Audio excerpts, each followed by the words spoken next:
Hey, what's up? Barnaby here.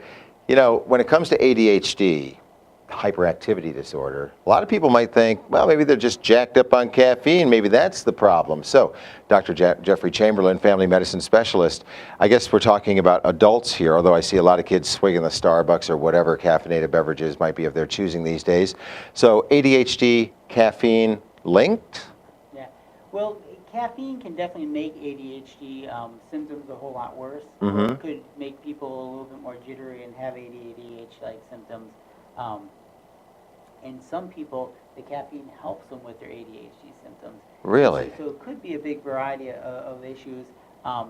You'd be surprised at how many relatively young children are having way more pop than they should and have way more caffeine. Oh my gosh, yeah, all the caffeinated drinks. I'm trying to counsel endlessly my young son, saying just because the snowboarder's doing it doesn't mean you have to do it. I mean, do I sound like an older person? You know, that because we all heard that growing up, right? Yeah. Yeah. And so that could be an issue. If we're concerned about ADHD symptoms, getting our kids off the caffeine can be important. A lot of the high schoolers, college-age people, and adults, they're drinking energy drinks now, and there's a general perception that, well, it's an energy drink, it's healthy for me.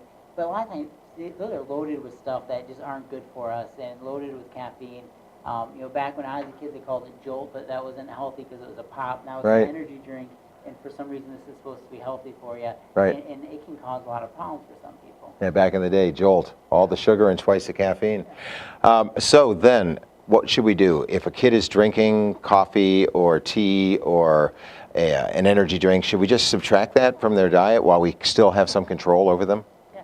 If there's concerns with their behavior or maybe they have ADHD, I try to keep them off of it. And if they're older, talk to them about saying, hey, let's go a month with no caffeine and see how things go. And the child might be surprised about the difference. The transition from caffeine to no caffeine the first week or two is always hard. Yeah. But once the body's not used to it anymore, usually people do a lot better and feel a lot better.